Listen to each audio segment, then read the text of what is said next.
Good morning all students, sit down. बच्चों, कल मैंने आपको श्री कृष्ण की लीला यानी पाठ 1 पढ़ाया था। आपका कितने बच्चों को समझ में आया था वो? Very good. तो आज भी मैं आपको श्री कृष्ण की एक और लीला बताऊंगी जिसमें उन्होंने इंद्रदेव का अहंकार तोड़ा था और अपने ब्रजवासी मंडल की सुरक्षा की थी। देखिए, मैं आपको इसमें थोड़ा सा यहीं पे बता देती हूँ शॉर्ट में। अच्छा बच्चों, आपको पता है कि इंद्रदेव कौन थे? चलो अच्छा, मैं बताती हूँ। इंद्रदेव स्वर्ग के राजा थे। एक बार उन्हें अहंकार हो गया कि वो ही इस दुनिया में, मतलब वो ही भगवान है।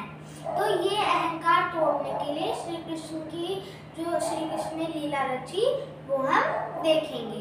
तो सब बच्चे ध्यान से सुनेंगे और ध्यान से देखेंगे, कोई भी बातें नहीं करेगा क्योंकि बाद में मैं क्वेश्चन पुट अप करूंगी। ओके, तो देखते हैं। सभी ब्रजवासी बारिश के लिए इंद्रदेव की पूजा करते थे, लेकिन श्री कृष्ण ने गांव वालों को इंद्र की पूजा ना करके गोवर्धन की पूजा करने को कहा। इससे इंद्रदेव ने क्रोधित होकर बहुत तेज बारिश और तूफान लाकर सारा गांव नष्ट करने की सोची। लेकिन श्री कृष्ण ने अपनी एक उंगली पर गोवर्धन पर्वत को ही उठा लिया और सभी गांव वालों और पशुओं को उसके अंदर शरण दी।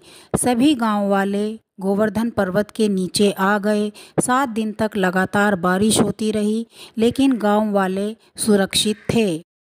इंद्रदेव ने अपनी पूरी ताकत लगा दी और लगातार बारिश और तूफान जारी रखा, लेकिन वो किसी का कुछ भी नहीं बिगाड़ पाए क्योंकि सबकी रक्षा श्री कृष्ण स्वयं कर रहे थे।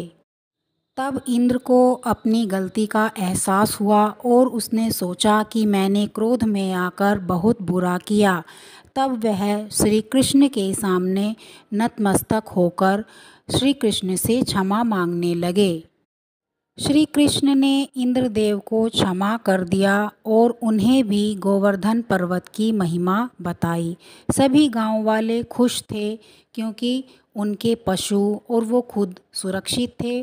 श्री कृष्ण ने उनकी रक्षा की थी, इसीलिए उन्होंने श्री कृष्ण की जय जयकार की।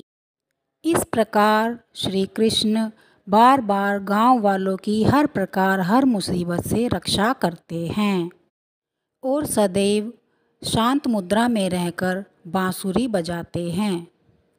तो बच्चों, आपने कहानी देखी, आपको मजा आया?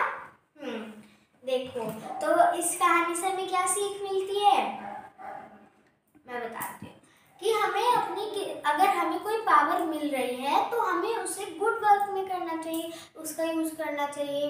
अब जैसे इंद्र देवता के पास इतनी अच्छी पावर थी, लेकिन उन्होंने उसका मिसयूज किया, उन्होंने उसे गलत कामों में इस्तेमाल किया, है ना। और लेकिन श्री कृष्ण ने सबकी रक्षा की। तो इससे एक कहानी से हमें यह सीख मिलती है कि अगर हमें कोई पावर मिलती है तो हमें उसे हमेशा गुड वर्क में लगाना चाहिए, लोगों की मदद करनी चाहिए। ओके, समझ में आया सभी को?